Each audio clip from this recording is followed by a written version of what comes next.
Dress and appearance for women in an interview. Your footwear should have decent heel. Avoid casual footwear as it does not give a good impression of yourself in front of the panel.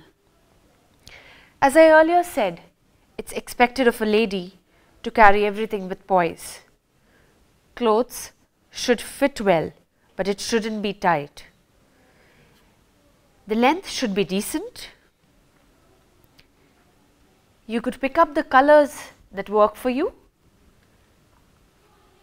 Muted colors can be chosen, one like blue and black. Generally, longer sleeves are recommended to maintain a more business-like appearance. Avoid jewelry. Makeup should be simple. The amount of jewelry should be minimized. Apply moisturizer and thin liner with light color lipstick only. Avoid opening your hair as it is not considered to be formal in an interview. Avoid complicated hairstyle. You can preferably go ahead with a ponytail or a bun or probably an updo. Jeans is an outfit which is generally not considered to be worn in an interview, but you can definitely combine it with a white shirt and it can be worn as it gives a formal look in the interview. Towards the end, you can any day pick up the ethnic Indian wear, a salwar kameez or a sari to be worn in an interview. Dress and appearance for men in interview. Prefer black or brown shoes. If possible, wear a suit to the interview or a nice trouser or shirt. For presentation in an interview, clothes that are checkered or brightly colored or that which will not reflect on well with your image. Depending upon the level of formality, you may wish to button the jacket or unbutton it, or probably you can take off the coat altogether. Your shirt should fit well and color should not be too bright. Tie can be used to complement the color of the shirt and also your eye and the face color. Avoid wearing informal clothes for interview. Hair frames the face and therefore it should be properly combed. Your facial hairs should be properly trimmed. Avoid ties with elaborate patterns or too many colors. A wedding ring or watch is generally the only jewelry that should be worn. Hair should be well groomed and shoes must be properly polished. We all have come across the time when we have faced an interview, but there's another important aspect to it, the time before the interview, when we are waiting outside for our turn to come. It's very important for us to maintain the demeanor right from the time when we are waiting outside for our turn. You must sit straight and look confident while you are waiting.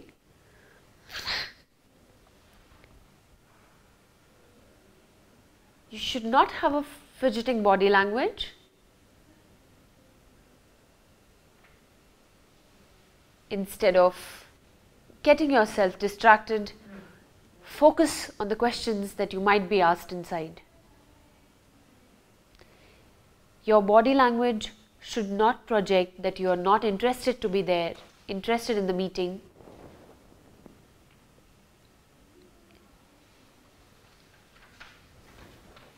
To avoid distraction, you can focus on the CV and think of the questions that might be asked inside.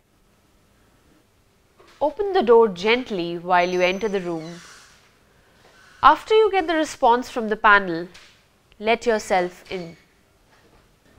Body language in interview. Walk in confidently. Greet the interviewer. Make eye contact. You could seek their permission and then sit. Smile. Sit up straight and avoid slouching. Your body language should be proper while you are sitting in front of the panel. Legs should be even on the floor. Hands should be properly placed on the laps. Once you are in the process of communication, you must start interacting with the panel. Once you get the question, take your time to answer back. Make eye contact.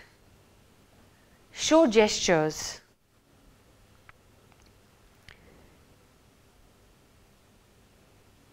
And while you are at the mid of the interview, you can lean forward a bit as it shows that you are interested.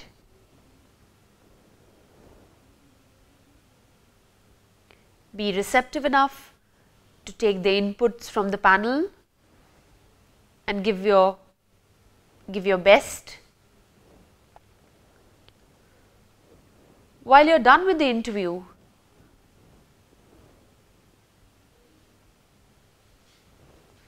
stand up, say thank you and walk out confidently.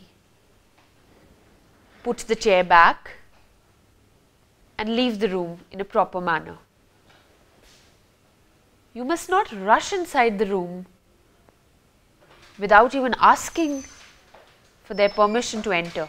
Inappropriate body language in interview. You must not directly enter the room and take your seat without even seeking permission from the panel.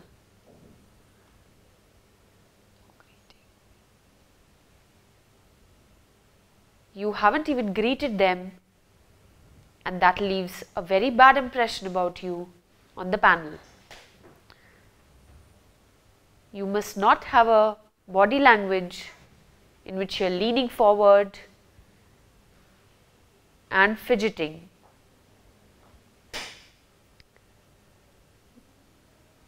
Your legs should not be placed on each other.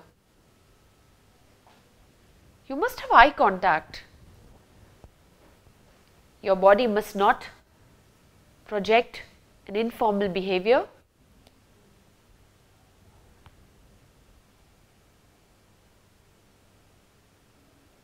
You must focus on the questions asked by the panel,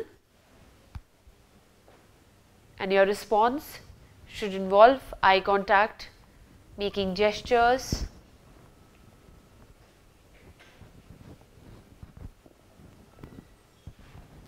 you must not directly leave without even saying thank you to them.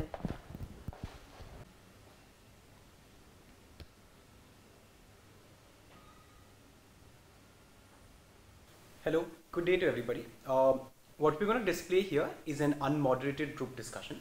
The topic for the group discussion is going to be heavy taxation on automation. The format we shall follow is about a minute of preparation, after which we shall all make opening remarks.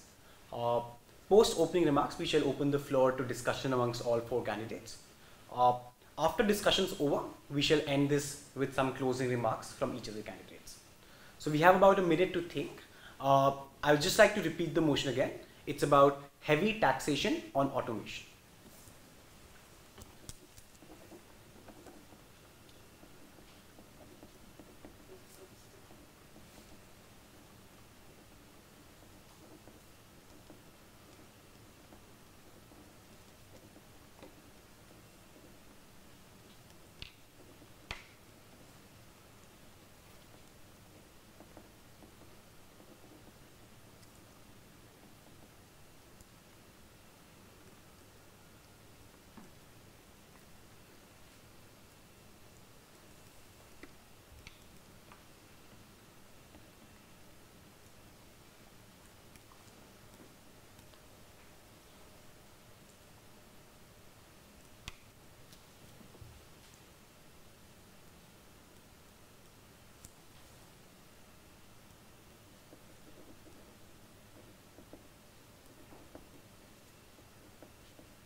I'd now like to invite all of the candidates to make opening remarks.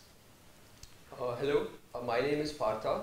I'll be taking the position of in favoring heavy taxation of automation, as I believe that the wealth inequality it generates is highly problematic in the society today. Hello, my name is Ankit. My position on this group discussion is going to be in opposition to the motion of heavily taxing automation, primarily because I believe that the benefits that automation will have to society are going to be significantly greater than any potential harms, and the ability to overcome those harms is something that we can discuss forward during the discussion. Hi, my name is Manav. I also believe that it's a good idea to tax automation. I believe just the pace at which automation is currently displacing manual labor and how industry specific this displacement is a major concern that pushes me towards the pro side of this. Hi, my name is Rohan, and I'm against heavy taxation on robots because I feel that the kind of jobs that automation is mainly taking up are jobs that need to be replaced and are jobs that cannot be performed by humans anymore. Right. I think we can now open this floor up for discussion. So, on the basis of understanding why taxation of automation is good or bad, we have to first understand why automation is good or bad, because that's a very closely interlinked debate, right? So I agree to a large extent with what Rohan also said. I think that automation in itself removes a lot of jobs that are dangerous, often create a lot of accidents in workplaces, and are also problematic with respect to like safety standards, health standards, and things like that.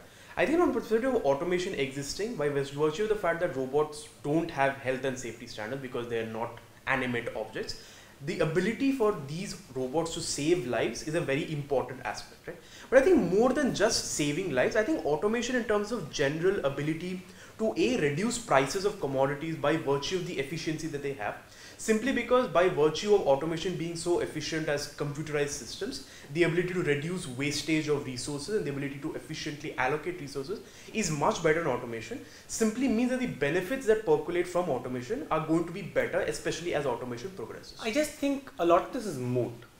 At the point at which this debate is about heavy taxation on automation and not about banning automation altogether, we think companies that see like value in saving resources or in like not spending on life insurance or on additional like safety mechanisms of laborers, which they have to by safety regulations in the mining industry, for example, they're going to install these automation robots anyway. The question is this, that when the jobs are being lost at a pace as quick as like 10,000 a day, 20,000 a day, as the state or as this like the people who are supposed to take care of these laborers, how do you take care of them? So my reason is that there is an overburdened state that cannot take care of everyone who is currently unemployed. So I think there are problems that I see with your argument, right? So the first idea is that automation will occur irrespective of whether it's taxed or not, right? First, I think the idea that it's heavy taxation means that the intention is precisely to stall the uptick of automation within industries. Second, I think the idea that jobs are being lost is important, right? I think that jobs being lost is a consideration when automation does exist, but these jobs are inherently not particularly good jobs. They're either repetitive or dangerous, but B, the fact that societies need to evolve from investing in like repetitive manufacturing jobs and instead invest in education so that like higher quality jobs can be created in significantly greater numbers, or jobs that specifically require human interaction, such as say caregiving for like medical patients or like simple entrepreneurship and usage of human intellect, will simply increase. And more importantly, the fact that society today focuses so much on a stable job as opposed to like allowing you to do what you really want is something that is a problem today, which I think automation will solve in the future. Therefore, I think those points, while certainly valid in a limited context, don't really stand up to scrutiny, especially with respect to the alternatives that automation can form with respect to how society can evolve. I disagree with that position.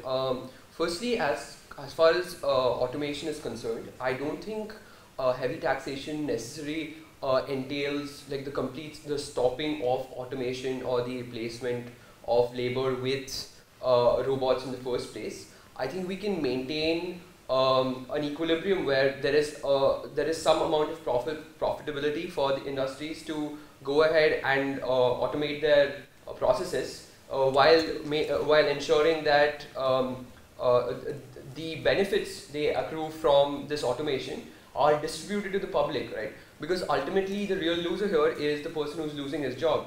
And while it may be possible that this person could have an alternative job, it is not by principle. We could well envision a scenario where robots could replace most of the working population's occupations, right? So in that scenario, I think that it's a little idealistic to assume that a job will be created for every time we replace a particular job with a robot. And seeing as the profits are going to rise anyway with automation, I am in favor of heavy taxation on automation. So do you have anything to add to this? Yeah, again, the argument that automation would like completely take over jobs across all industries is a little far-fetched, like we've already discussed, right? We believe that there are still a lot of jobs that require human intellect and human cognitive abilities that cannot be replaced by robots, right? And having said that, we believe that the primary industries that will be affected are, like we already discussed, not very safe for humans to be working in any ways, right? So that is why, on that front, we believe automation is useful, since it is doing jobs for you that that are dangerous for humans to perform, and also it is also a leap towards like allowing companies to invest in technologies and invest and sort of grow and develop and make more profit. I just think it's a lie. I think it is not true that the only jobs automation is currently taking up are jobs that are unsafe for humans.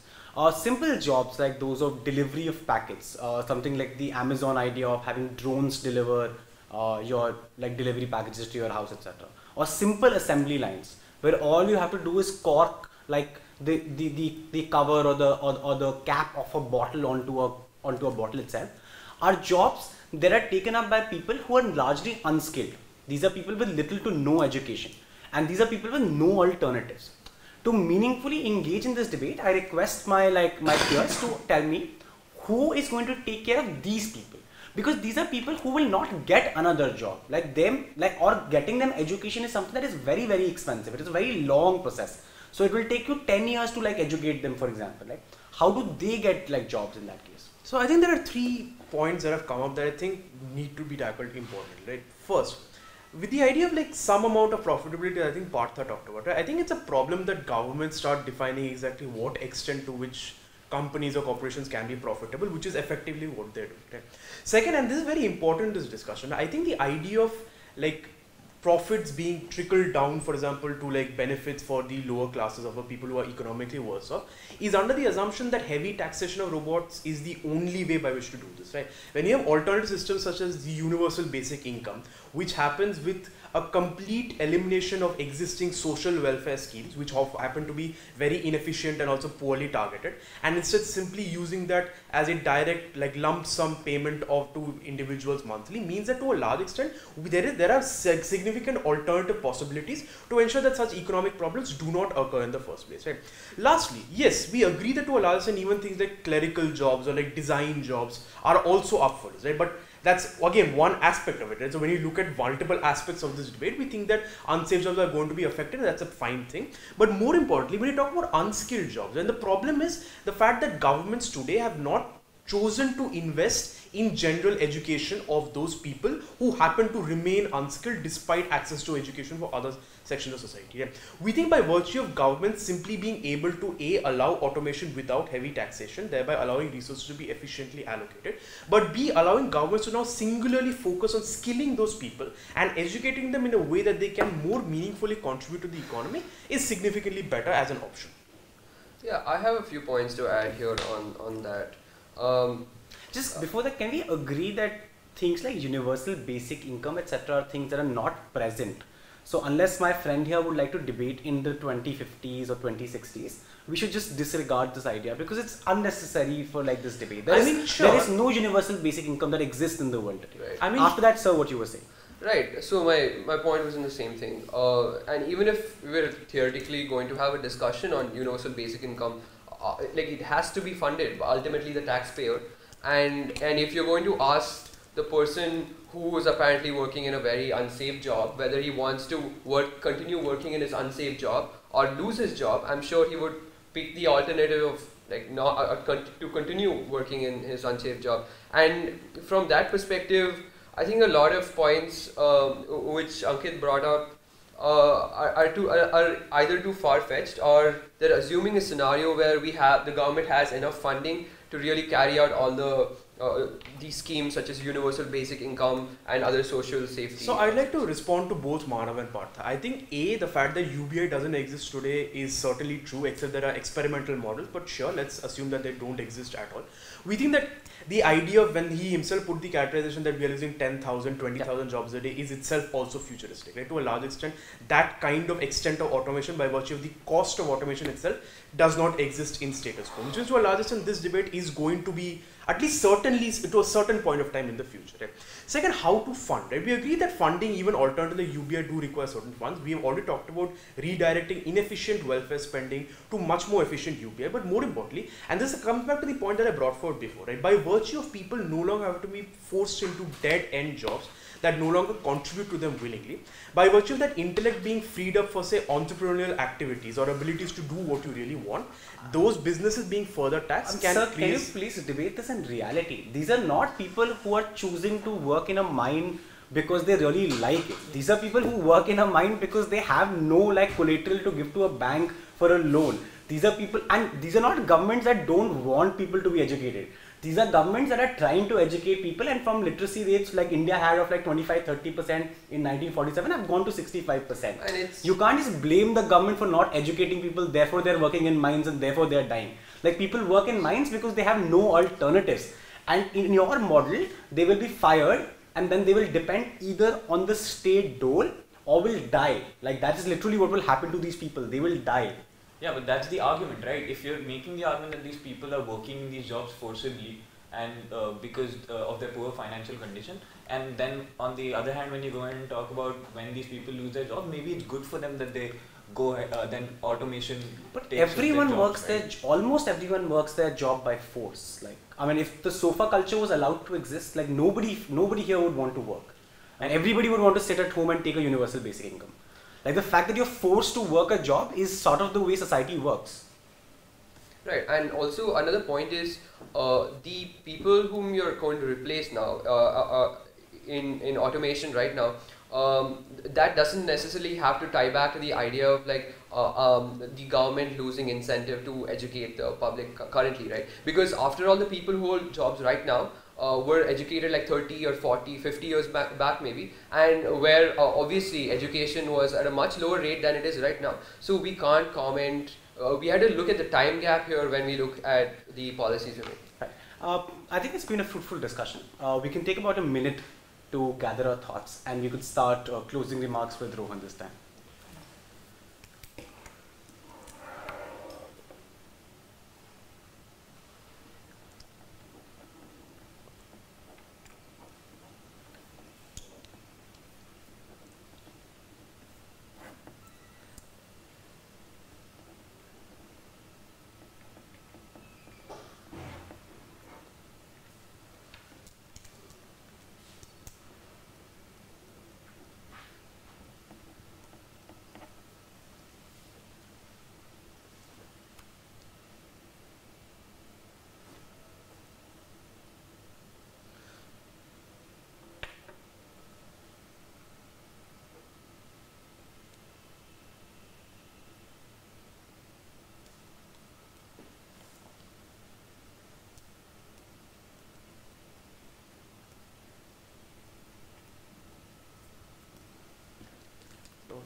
Right. So I think we've all agreed that the idea of automation reaching to such a large extent where it leads to mass unemployment is sort of futuristic and in the future. And I think we've agreed that if the people whose jobs are going to be lost, as stakeholders can be taken care of, maybe through universal basic income or any other welfare scheme, then we see, I personally see no reason as to why we should not go ahead and favor automation. I think this discussion is more about the transition towards a fully automated society with UBI, etc. In that paradigm, I think the change that this discussion has brought about in my initial stance is where I see two kinds of jobs. One which are very, very dangerous, cause deaths of humans all the time, and ones that are not. I think my stance on the latter stays the same, that heavy taxation is a good idea. On the former, however, I do recognize some benefits of robots taking over, even if that means firing of people. And maybe that kind of a stance is what I have right now. So, considering that to a large extent we've all agreed to the fact that automation is to an extent inevitable, and that to this discussion is simply seeing the pace at which that automation is going to be adopted in society, I think that even though there are several unknown variables in future that we just cannot predict right now, the fact still remains that by virtue of automation existing in a less taxed environment simply ensures that the positives that come to the stakeholders of the discussion, which is to governments, businesses, and the employed people in general, is simply greater overall than the negatives that are associated to each individual stakeholder on the basis of health, education, and innovation in the economy in general. On all of these bases, I still believe that automation in general, of course, has certain harms associated with it, but when comparison to the benefits that come to society, will simply be a better option for society in future. My position is largely unchanged in this discussion. I feel like the sort of impact this policy has on unskilled and uneducated people is not really being taken into account. And the fact that these people have no alternative, that they can't really go and take up another job, really indicates that these people need support from the government. And I see all the schemes put forward by Ankit and Kilani, such as universal basic income, can only be ultimately funded by heavier taxation on industries that are going to be increasingly profitable, as we all agreed on, as automation moves on forward. I'd like to thank all. Hi Partha, my name is Manav. I'm going to interview for this post. How's your day been? Oh, it's been a good day so far. I was waiting outside for a long time. Thankfully, I'm finally here. Our apologies for that. So you're good to go? Yeah. Right. So I know I have your CV, but can you just tell me a little bit about yourself first? Yeah. I'm from Bangalore. I'm currently a final year student in IIT Kharagpur. I study economics. Apart from that, I have a few hobbies as well. But my main focus and most of my time has been dedicated in my internship, which I've been doing the last summer. Right. Okay, that's quite interesting. I just want to know, so what motivated you to apply for a job? So why do you want to be an analyst at our firm? Yeah, so I was looking through the website of your firm, and I just had a look at the description. It was quite interesting to me.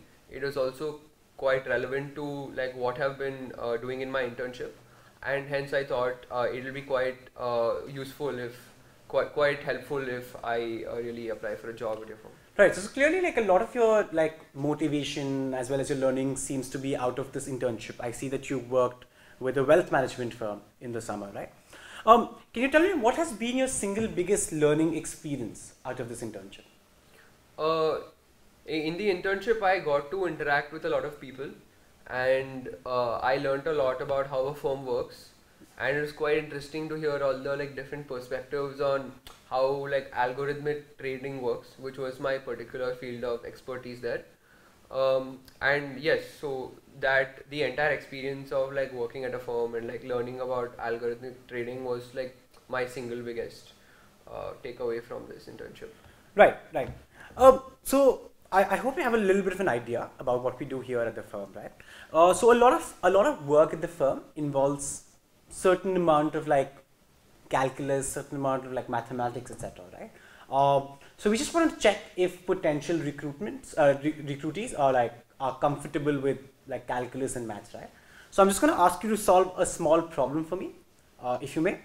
So I want you to find the point of extremum, maxima or minima, of the following quadratic function. So could you write the function down?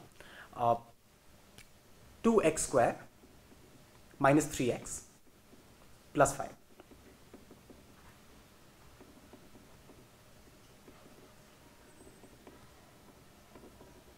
Yeah, the answer is x is equal to 3 by 4. Can you just walk me through the solution? Yeah, Can you also specify whether it's a point of maxima or minima? This is a point of maxima. It was very simple. I just differentiated the equation once, and you will just straight away get x equal to 3 by 4. And Partha, how do you then come to the conclusion that this is a point of maxima or minima? yeah, so you take the double differential, and in this case it's x equal to, it's 4. Right. And when so after that, how do you then decide whether it's a point of global maxima or minima? Yeah, so if it's like positive, that means it's a maxima. All right. Be that is okay. Fine. I think there's a slight like issue here, which is something that you might want to check on later on. But let's move on to the next question. I think you might also know that a lot of our work involves on-ground field research, right? So we go to the field and we work with different business partners and we help them create businesses, right? So one of our business partners plans to launch a pen at IIT Kharagpur. Now he wants to create a market research survey, right? Do you know what like a survey is? Yes. Right. So he wants your help in deciding what product attributes he should be testing in that survey. Right? Do you get my question? So can you help him? Give him like a bucket list probably of like attributes of a pen that he can put on that survey. Yeah, so firstly the color of the pen is also quite important. So Yeah. if in deciding, like, so that would be on the questionnaire. And next, like generally what if it's gel or like ballpoint, and also maybe just like the ergonomics, like the grip of the pen, like what would be most preferable. So I think these are important attributes of a pen that they must test for, and maybe even color actually. Right. So let's assume you have created the questionnaire. After you have created a successful questionnaire, and you know that your audience is IIT Kharagpur, how would you go around sampling your population? What would be your like idea about that? Like I would just give the bunch of forms to like some guys, and I would tell them to like just go around campus and distribute them. Like Right. So you mean like in person? yeah, like just hand them out. Yeah. Right. Perfect. That sounds fine. I think I have all I need to know. Any questions on your mind? Any confusion? Any doubts, etc.? Yeah, no, not really. Right. I'm just really excited to work at your firm. Sure. It's been a nice time. Thank you. Thank you very much. Hi, Vineet. My name is Manav. Hi, Manav. I am going to interview you today. Awesome. How's the day been? How are It's you? been pretty hectic, but I'm really excited to be here. Right. Should we go ahead? Yeah, let's do it. Right. So I can see you have your CV here. Yeah. I've had a look at it before. Yeah. Can you just tell me a little bit about yourself, though, first up? Awesome. So, I'm Vineet Hase. I'm a final year undergraduate student at IIT Kharagpur. I'm working towards my master's degree in economics. And I divide my experiences into 3 broad categories. The first category is my internships in the financial sector, in different financial firms, where I've worked at firms which involve venture capitalist funding. I worked at firms which involve financial data analytics. I worked at firms which involve asset management. And all these experiences put together demonstrate a very, very stark interest in the financial sector. My second bucket of my college experiences lies in journalism, where I've been an editor of my campus newspaper, and I worked from being a reporter in second year to being an editor, showing scaling and assuming leadership responsibility. And my third area is basically extracurricular activities, where I've done a lot of stand-up comedy, and I've training to become a pastry chef, which I think is pretty interesting to a lot of people. Yeah. That's quite a bucket of experiences. Yeah. Who is your favorite stand-up comedian? So my favorite stand-up comedian is and always will be Louis C.K. Right. I just love his blunt humor. Right. That is quite cool. Yeah. So as good as these achievements are, I just want to know what has motivated you to apply for this firm. Why are you here interviewing for this? So my motivation stems from the pre-placement talk that you guys had conducted, where I saw a lot of my alumni talking to me about how their experiences on college translated into their work life. And there are two specific things that I really like about this role. The first is mathematical rigor, right? We're all engineers, we're all people who come from a mathematical background. And I think that this is something I don't want to leave after college. I love doing my maths, I love analytical, I love critical thinking, and this is something I want to work with. Yeah. The second thing that my alumni had mentioned was that he had to work with people and clients on a daily basis. And this is something which I really like. I love pooling in ideas, I love working in a team, I love collaborating on different projects. So this would be my motivation for this. Right, clearly our alumni is quite on point in terms of what this job entails. I also think, as you were mentioning, there's a lot of work that you've done in the financial sector during these 3 or 4 years, right? So probably the most interesting internship that I find here is your work with the venture capitalist firm. I just want to know, what has been your biggest learning experience via that internship? So, for a young person like me, talking to people at very, very high posts has always been something which I've been afraid to do, because you're always regarded as someone with a lack of experience. So my biggest takeaway from this internship was talking to people who had achieved a lot in their life, and talking to people and getting them to accept me as an equal, and getting them to accept my viewpoint in terms of how I wanted, how I was evaluating their startup, for example, in the venture capitalist firm, and how well I was able to articulate my ideas. So that would be the biggest takeaway from the summer. So how has that impacted you? So I begin to see myself as a little bit, a lot more confident in terms of what what my line of questioning is in general to people. My ideas are a little bit better, much better articulated, because I constantly feel a need for me to be very, very clear with my thought process, and I think that has definitely helped me. That sounds quite nice. Okay, so as you were mentioning a while back, a lot of the work at our firm involves some amount of mathematical rigor or like application. Right? So I have just like a small question for you. I'm sure you've heard of like the concept of global maxima and minima.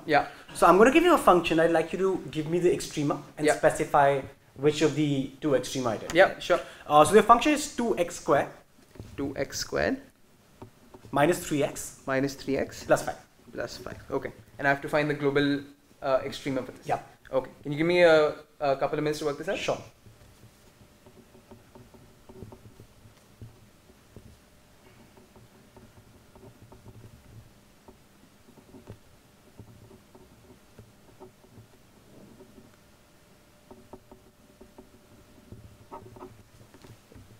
So I think I have the answer. Sure. Right. So let me give you the answer first, and then I'm going to walk you through how I did it. Right. Perfect. So I see that this function has a minima and a global minima at x is equal to 3 by 4. Let me walk you through the steps. Right. So we know that from calculus, a function attains its extrema value when its first derivative equals to 0. Right.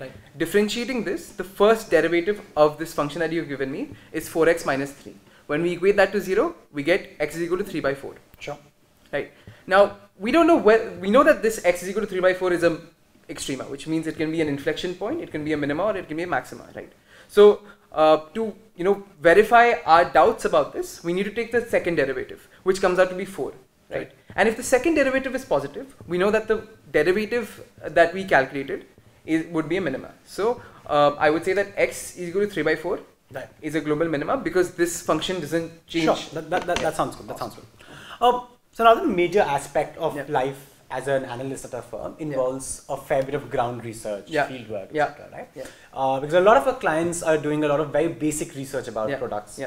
So let's assume that one of our clients has come to you for help, and they want you to help them. They have a product, so they've made a new pen. Right? It's a normal, like average pen, and they want to like capture the IIT Kharagpur market.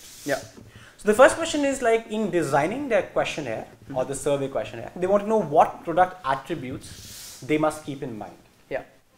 How do you help them on that? Okay. Can I take a couple of minutes to just brainstorm?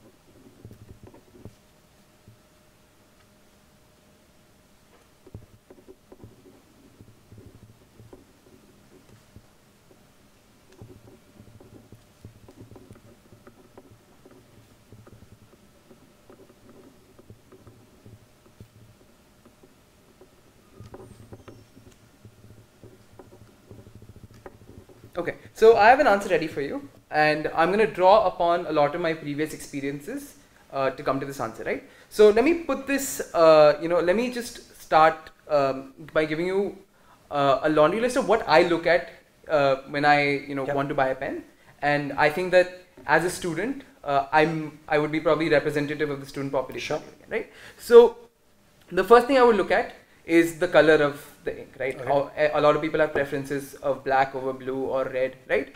The second thing I would look at is the longevity of the refill, right? A lot of people do not like to change pens often, and they would like the refill to last for a week or so, right? That will be a really important question. The second would be the durability of the tip, right? A lot of pens have weak tips which which lead to ink spilling and stuff like that, right?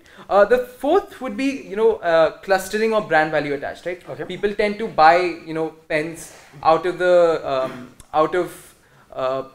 an assumption that this brand produces the characteristics that I had talked about before, right? And you might have some sort of brand ambassador, like Reynolds had Sachin Tendulkar, right? So you have a lot of brand value attached to it. So this is these are sort of the areas I would look at.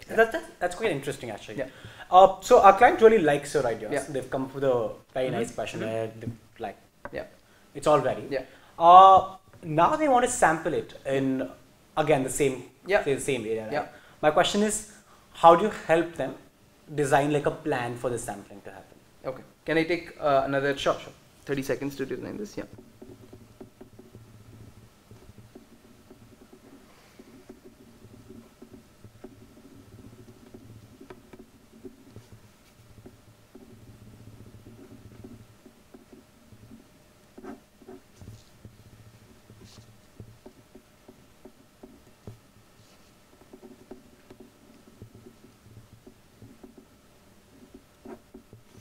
Okay, I have a plan ready. So the first thing I think they should do is that they should host this survey on a Google form, okay, right? Because when this form is online, obviously tabulation of results is much easier, right?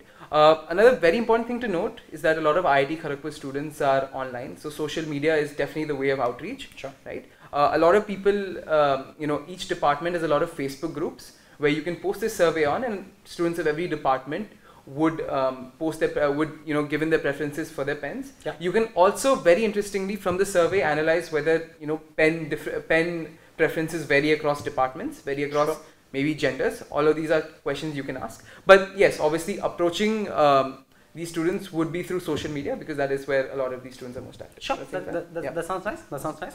Awesome. I think I'm pretty much done at my end. This point in time, we still have some time left. So you have any questions for me? Any confusions? Yeah, so and going back to the pre-placement talk, I noticed that an alumni had said that there are a lot of opportunities in working in offices around the world. So can you tell me what is the probability of someone like me, an undergraduate like me, maybe in a year or so, going to work in an office like London? Yes, so there are two kinds of programs that we have. One of them is when you stay stationed at your current office, but collaborate constantly with people from like the London office or the Boston office. A lot of our work currently is happening with not as much with the London office, but a lot of it happens with the American office. Simply because the industry is quite heavily integrated. So that won't involve you completely moving to Boston, but it would involve a lot of traveling to Boston, etc. And working with employees from Boston, etc. And vice versa. Secondly, beyond a couple of years, as and when suitable openings open up in other offices across the world, we do have a fairly fluid transfer policy within the firm. And I know a lot of friends of mine who took up those opportunities and decided to move out as well. So that's something that I don't think you being an undergraduate will ever be a barrier to that. Of course, it has to match. It has to be about a suitable profile opening up in another office. Perfect. Okay, that's awesome to know. That's all from my side. It's been a good time. All right, thank you so much. Bye bye.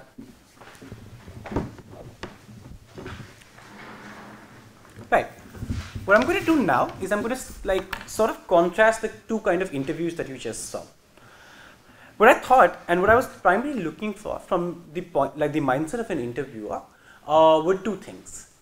I want an employee who doesn't just talk, who talks after thinking something through in his head, and therefore having some amount or some sense of structure in the way his or her thoughts are given out. I thought on that metric, it was quite clear to me as an interviewer that Vineet seemed a more suitable candidate. I thought at multiple points of time, right from the top, his answers sort of derived out of his personal experiences or out of some or the other form of genuine research. I thought in particular, his answer about his own life's experiences derived largely from experiences that were in his CV, but gave me a very good and a very quick summary of who he was. Secondly, his motivation to apply was largely explaining to me as to why he was a very good recruit and why he would like working at the firm. Again, all of these things seem to derive out of PPTs, out of talks with alumni, etc., and seemed fairly well thought out. In comparison, I thought Partha's answers were more on the go. I wasn't very sure if he'd done any previous research before he walked into this interview. I wasn't sure if he really wanted to work at our firm or was just saying it at that point of time. So as an interviewer, I'm way more likely to believe that Vineet as a candidate is more prepared and has been working for this interview for a larger amount of time. I thought on the question about the biggest learning experience, I thought again here, I think Partha demonstrated a general lack of understanding of the question itself, where I thought his answer to that question was largely about what he did at his internship, while Vineet's answer to an extent was about how that experience changed him, right? Or the value of what he learned out of it and how it changed him as a person. As far as the technical half of the interview was concerned, beyond this just error, the mathematical error that Partha made, I think what was more important for me than the final answer was to see the methodology. I think in both technical questions, what I was looking for was not just right answers, but just the guarantee that you will always get these questions right, or that the chance of you coming to the right questionnaire or the right sampling plan, etc., is as high as possible.